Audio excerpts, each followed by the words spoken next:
एक बच्चे ने बहुत दुखी और परेशान होकर के पूछा है कि मेरी गर्लफ्रेंड ने सुसाइड कर लिया है। पता नहीं वो सुसाइड किया है कि किसी और वजह से ख़त्म हो गई है। वो कहाँ गई, क्या हुआ उसे।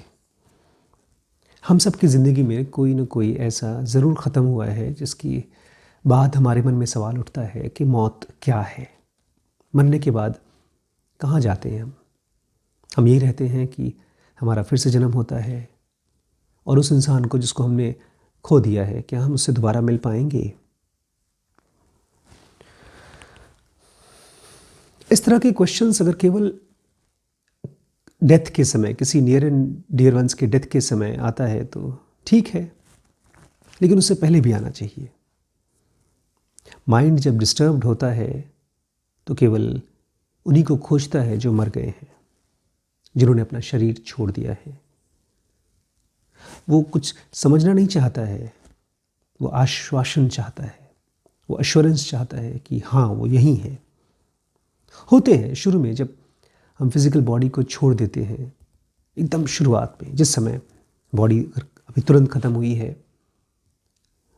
तो फिज़िकल बॉडी तो पूरी तरह से अलग हो जाती है हमारे मॉलिक्यूलर बॉडी से। आमतौर पे हम इसको आत्मा कहते हैं, लेकिन वो आत्मा नहीं होती। आत्मा बहुत बहुत सुपीरियर चीज़ है, बहुत इंटेलिजेंट चीज़ है। जिसको कृष्ण आत्म कहते हैं वो हमारे और आपके अंदर में भी है। तो मरने के बाद आत्म अलग हो जाती है, और जैसे ही आत्म अलग होती है वो जीवन का स्रोत अलग हो जाता है। तो हम कहाँ होते हैं? हम होते हैं मॉलिक्यूलर बॉडी में या सूक्ष्म शरीर में, और वो दिखता है तकरीबन वैसा ही जैसा फिजिकल बॉडी है, क्योंकि इतने सालों से फिजिकल बॉडी के साथ रहा है। ये वही बॉडी है जिसके साथ हम स्वप्न का एक्सपीरियंस करते हैं, सपने देखते हैं। तो शुरुआती दौर में जिस समय बॉडी ख़त्म होती है, शरीर छोड़ता है, शरीर से अलग होता है, वो है मॉलिक्यूलर बॉडी। और उसकी सेंसिटिविटी एकदम विकृत हो जाती है, क्योंकि हमको आदत थी कान की, आँख की, नाक की, जीभ की दुनिया को महसूस करने के लिए, और ये सब चीज़ें हमारे मॉलिक्यूलर बॉडी में नहीं होती। इनफैक्ट मॉलिक्यूलर बॉडी बहुत एडवांस्ड है, बहुत फास्ट है, लेकिन वो फिजिकल बॉडी नहीं है। इसको ऐसे समझिए जैसे कोई आदमी पैदल चलता हो और उसको अचानक से कोई ऐसी उड़ने वाली चीज़ दे दी जाए जिसके ऊपर बैठ करके वो आसानी से उड़ जाए। एक तो साइकिल पर बैठकर बैलेंस करना वही हमारी बड़ी मुश्किल चीज़ है, लेकिन यहाँ पर तो हमको मॉलिक्यूलर बॉडी के साथ बैलेंस करना होता है। और चूँकि जीते जी आम आदमी अपने थॉट्स को, अपने इमोशंस को रेगुलेट करना जानता नहीं है, इसलिए जैसे ही वो मरता है बहुत परेशान और डर जाता है। हमारे सपने भी तो ऐसे ही होते हैं, डरे हुए और परेशान सपने। ऐसे ही तरह से वो स्वप्न की दुनिया में चला जाता है। होता वहीं पर है, उसी कमरे में, उसी जगह जहाँ पर उसकी डेड बॉडी है, लेकिन वो खुद को, अपने आप को एक सपने की दुनिया में महसूस करता है।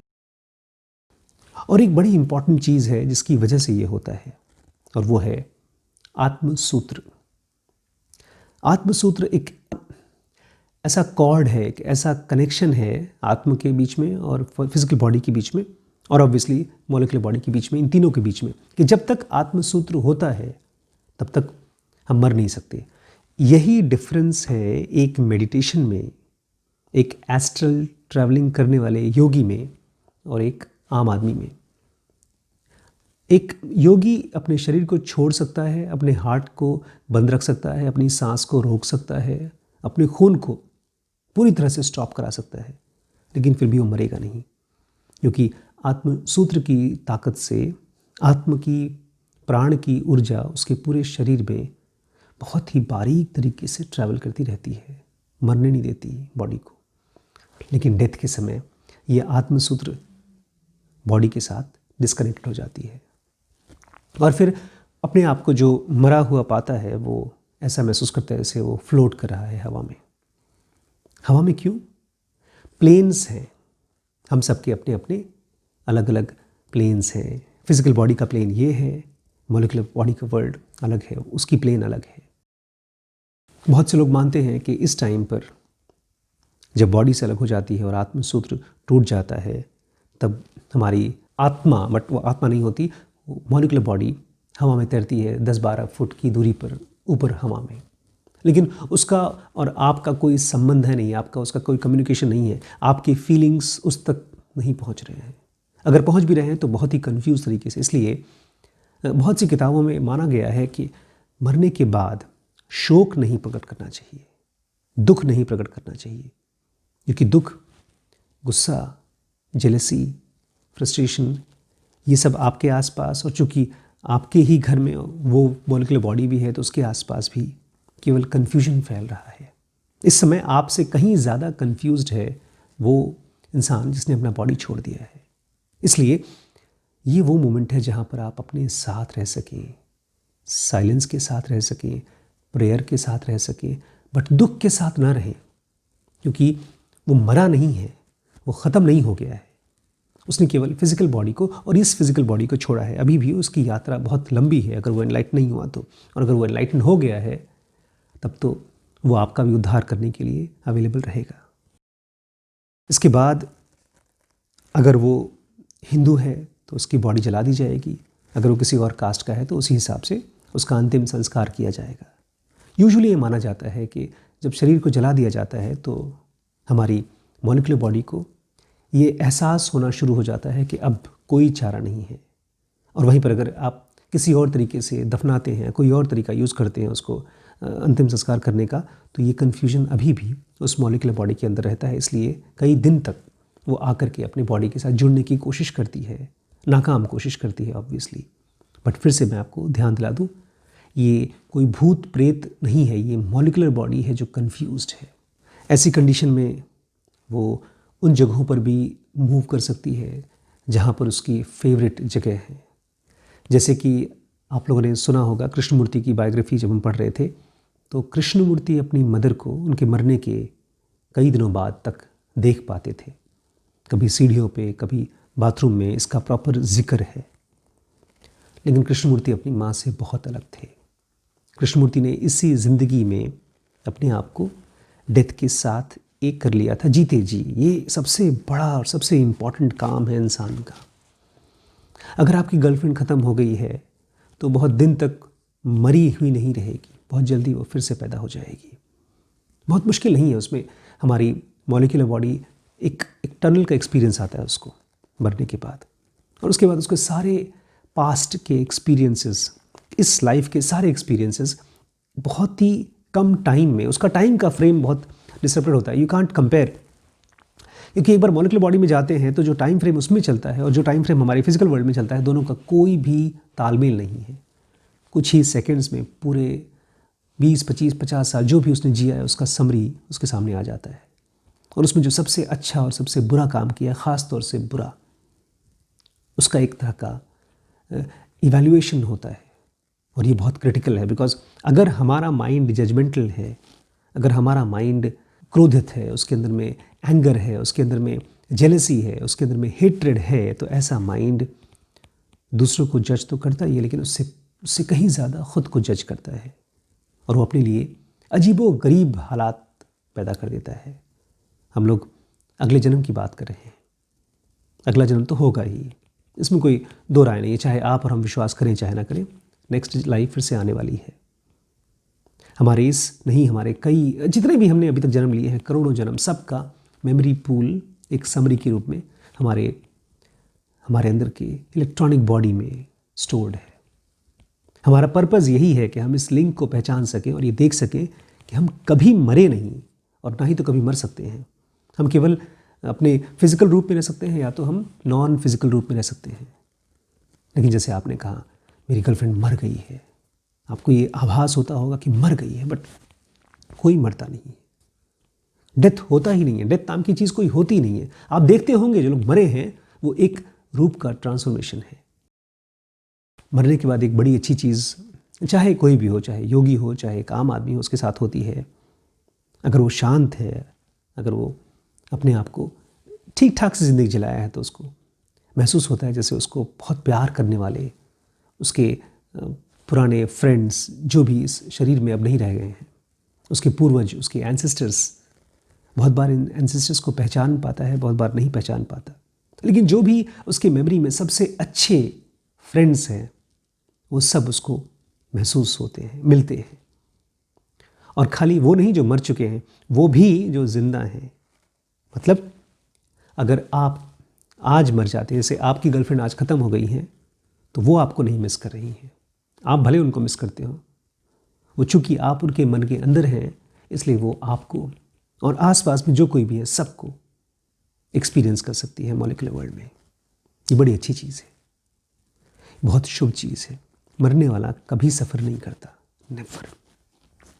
बस खाली क्रिटिकल ये है कि जो मरता है, अगर वो कंफ्यूज्ड इंसान है तो अपनी यात्रा का कोई कंट्रोल नहीं होता, और फिर जब वो नेक्स्ट लाइफ में आता है तो वो अपने आप को ही जज्ड, कंफ्यूज्ड फॉर्म में कभी कोई बीमारी दे देता है, कभी कोई ऐसी कंडीशन देता है कि बेचारा गरीब हो जाता है। इसी चीज़ को ख़त्म करने के लिए आपका गोल ये होना चाहिए इस लाइफ का कि आप समझें, अपने माइंड के साथ, अपने थॉट्स के साथ, अपने इमोशन का रिलेशनशिप समझें। जब तक कोई भी चीज़ आपको डिस्टर्ब कर सकती है, तब तक आप उस प्यार को नहीं जान पाए जो प्यार ये हमारी आत्मन हमको करती है, हमारी सोल हमको करती है। वो हर बार, जितनी बार आप जन्म लेते हैं, हमारी आत्म फिर से फिजिकल बॉडी लेती है, फिर से मॉलिक्यूलर बॉडी लेती है, फिर से इलेक्ट्रॉनिक बॉडी लेती है और आपका साथ देती है। क्यों? ताकि आपको गाइड कर सके वापस पहुंचने के लिए। जब आप अपने आत्मन के साथ, अपने सोल के साथ हल्का सा भी एक्सपीरियंस कर पाएंगे खुद को, सिंपल तरीका है अपने आप को शांत करना है, लेकिन इसके लिए कई जन्म लग जाते हैं।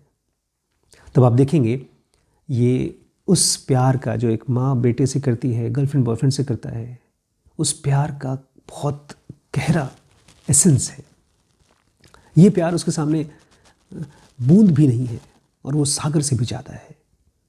इसलिए कृष्णा जी कहा करते हैं अक्सर, क्या ये प्यार नहीं है कि एक ही आत्मा शरीर को बार बार सफ़र होते हुए भी जन्म लेती है, बार बार जन्म लेती है। इसलिए ये तो अश्योर्ड रहिए, जो लोग भी हमको छोड़ के जाते हैं वो फिर से हमारे ही आसपास अलग अलग रूपों में आ जाते हैं। कभी माँ बेटी बन जाती है, कभी पति भाई बन जाता है। अलग अलग परम्यूटेशन कॉम्बिनेशन के हिसाब से जो भी हम चाहते हैं वो सब कुछ हो जाता है। लेकिन जैसे ही वो हो जाता है, फिर हमको एहसास होता है कि अरे, हमको तो ये नहीं चाहिए था। क्योंकि हम अपने ज़ुबान की तरह हैं, स्वाद, आज मीठा चाहिए, कल तीखा चाहिए। ऐसे ही आज हमको भाई चाहिए, कल हमको पत्नी चाहिए, कल हमको अमीर बाप चाहिए।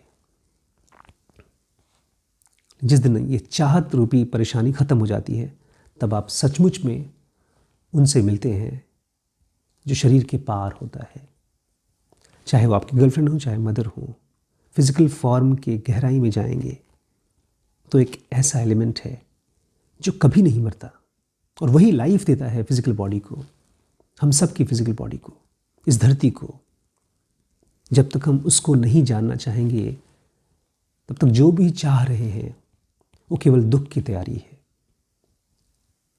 प्यार करिए, लेकिन सबसे ज़्यादा अपने मन को समझने में एफर्ट लगाइए। उस प्यार को यूज़ करिए, अपने प्यार से मिलने वाली शांति को, सुकून को यूज़ करिए मन को शांत होने देने के लिए। आसपास की दुनिया के प्रति सेंसिटिविटी डेवलप करिए। आपका पर्पस है इस लाइफ में स्पिरिचुअलिटी को समझना, मेडिटेशन सीखना। अगर वो नहीं सीखा तो बहुत कंफ्यूज स्टेट में जाएंगे। तो ठीक है, आपकी गर्लफ्रेंड नहीं सीख पाई, कोई बात नहीं, आप सीखिए, बिकॉज बहुत जल्दी आप दोनों फिर से मिलेंगे।